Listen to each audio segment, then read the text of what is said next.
Hobgoblins, Dale. Twin Peaks Episode 18 is a Carnival of the Spirit. Written and read by Cameron Crane.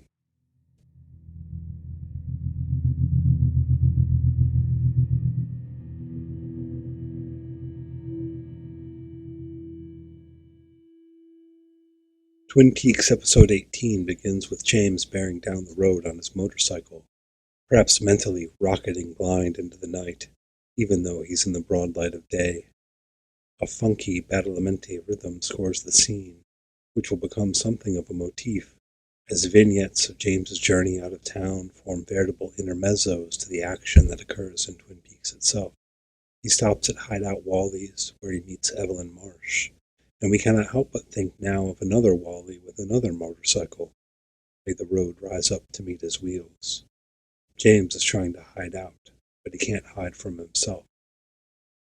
Episode 18 is full of inversions and subversions of expectations. If I call this a carnival, I mean primarily in the sense of a period of time where all is topsy-turvy, with social roles and mores suspended and identities hidden behind masks. But perhaps it is in such a time that the truth is revealed, though this would not be the truth in terms of the parameters of the normal game of life. We've begun to move beyond the board to the wind in the woods, what we are afraid of in the darkness, and what lies behind the dark. And of course there is also a party, Dougie Milford's wedding to Lana, but even this is tinged with the absurd. How is it exactly that Dougie gets married so often? Most plausible answers would seem to imply tragedy or hardship, but the town as a whole seems to take it as a joke and a good time, except for Dwayne Milford, that is. Is the mayor just a doddering old fool, jealous of his brother? Or is he right to be suspicious of Lana? Having read The Secret History and the final dossier, one might speculate about nefarious goings-on behind the scenes, but this isn't a path I will follow at present. What I do want to note, however, is Lucy's mysterious absence from the proceedings. First, we're told that she isn't at work at the sheriff's station, as usual, because she's helping out with the wedding, but then we don't see her there either. Rather, Andy ends up dancing adorably with Denise. Lucy is a grounding force in Twin Peaks.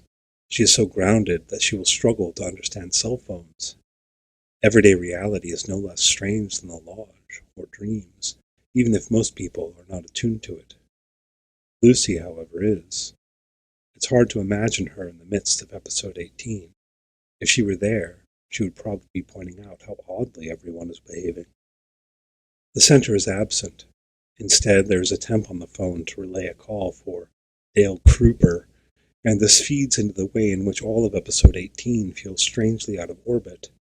One might blame this on the fact that Twin Peaks has just resolved the Laura Palmer case, but it all seems too intentional to chalk up to something like the writers struggling to find their way after Leland's death.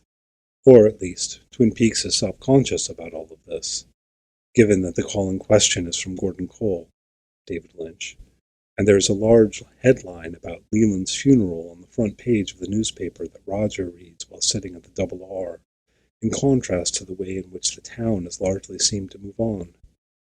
Sarah Palmer is not in this episode. Neither is Major Briggs, who has just disappeared from the night fishing outing that he and Dale went on.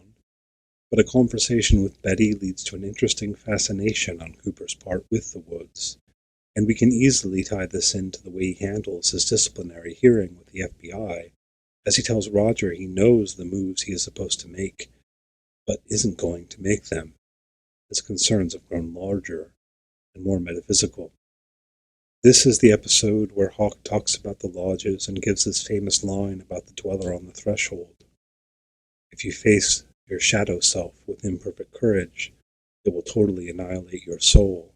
But throughout the rest of episode 18, we see various characters grappling with the duality that lies within them, or the ambiguity of their circumstances. Dale is, quote, not currently that FBI man, as he's been suspended and is under investigation. Ben has lost power and is entering into the crisis that will culminate in him putting on the mask of another identity and a fantasy about the Civil War. But as of now, he's just playing with some ideas that sound like feng shui and watching the reel of the Great Northern's groundbreaking. golden shovel and all. It's all there in the James storyline. As he tells Evelyn, he's only quiet on the outside, and she can hear that noisy racket within him from a mile or a bar stool away. She's not Laura, but an avatar of her for James, this woman who presents both darkness and the need for assistance.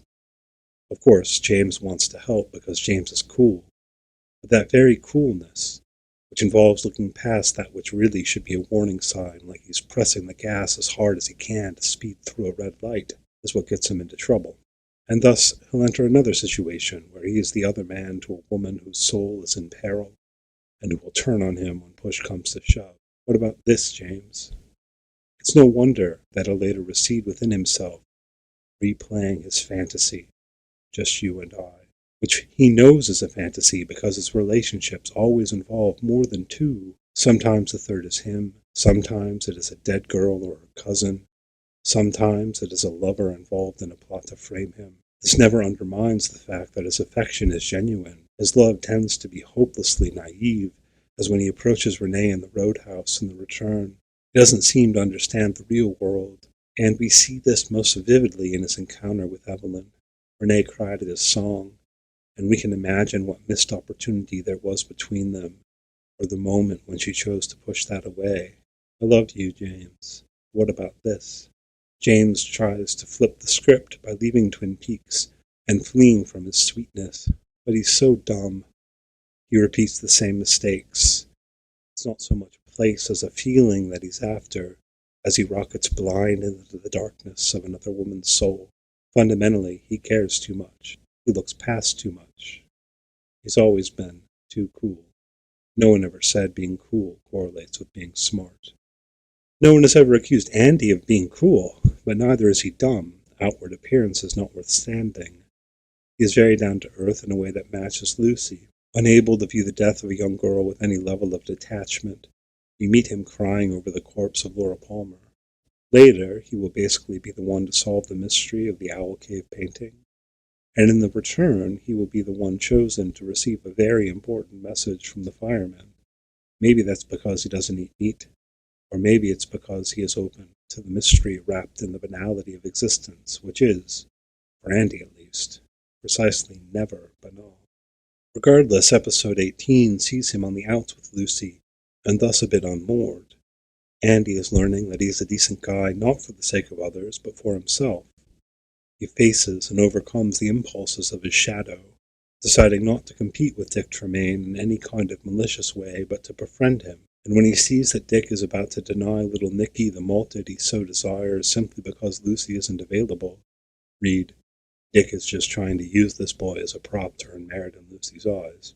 Andy quickly steps in to invite the pair to join him on his lunch. Of course, this will all lead to Andy falling off a swiveling stool and onto the floor of the Double R.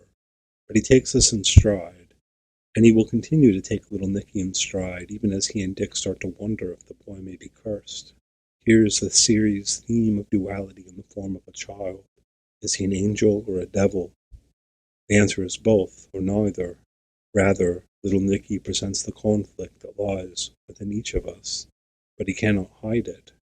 He's caught in the confrontation with the dweller on the threshold, between light and darkness, and prone to discover that Kairos can cut in either direction, the propitious moment when Jupiter and Saturn align. Fear and love open the doors. The lodges are one and the same. All of the big themes of Twin Peaks are there in the story of little Nicky. One only has to imagine him laughing into a cracked mirror and wondering, how's Andy? Episode 18 sees the introduction of Denise Bryson to Twin Peaks, and while many words have been spilled over how the show handled the trans character in the early 90s, what I find myself thinking about is the story that she tells to Dale as they sit at the bar. Not the details about the drug dealer who would only sell to transvestites, or the use of that word, which we could of course talk about, but the broad stroke of that case giving rise to a certain kind of confrontation with aspects of oneself that lie in the shadows. It's all too easy to think of the shadow self as evil or something like that, but it is better conceived as pertaining to those desires that the conscious I, ego, is afraid to bring to light. thus the fear of the darkness and what lies beyond the dark. In this way, Denise represents a figure who has met Dweller on the threshold and emerged on the other side. It's not a battle, after all, but a question of reconciliation. This is what Dale will fail at in episode 29, with disastrous results. Further, the moment is something that happens more than it's something one can will to be. Perhaps it is always possible. Perhaps the shadow self is always there. But it's again the propitious moment that is in question, the time of Kairos. We see this with the other characters in episode 18 as well, in differing registers and to differing degrees. The uncertainty of Josie's position leads her to submit fully to Catherine and agree to become her maid.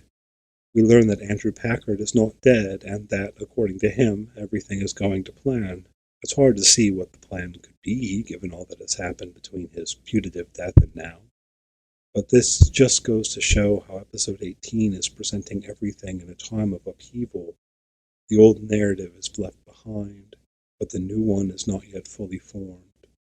We are in the time of an interregnum where anything is possible. Nadine has super strength and is crushing hard on Mike, who quickly turns from the unsympathetic character who barked along with Bobby into a boy who seems sweet and charming in his confusion. He is a high school kid, after all, and it's easy enough to see how once he's matured himself, he would see in Stephen the kind of dumb youth he used to be. Hank represents the converse, as he falls back into his old ways after a period of genuinely trying to be a considerate man. He turns the tables on Ben Horn, who here stands on the precipice of his own existential crisis, which will lead to one of my favorite arcs in Twin Peaks as he reenacts the Civil War. Of course, the real war is within his soul, and he feels it here as he smokes a cigar and watches footage of himself as a child. But it's what this footage represents that gets him. The moment of breaking ground with the golden shovel symbolizes the possibility of beginning, and Ben will begin again with carrots instead of cigars.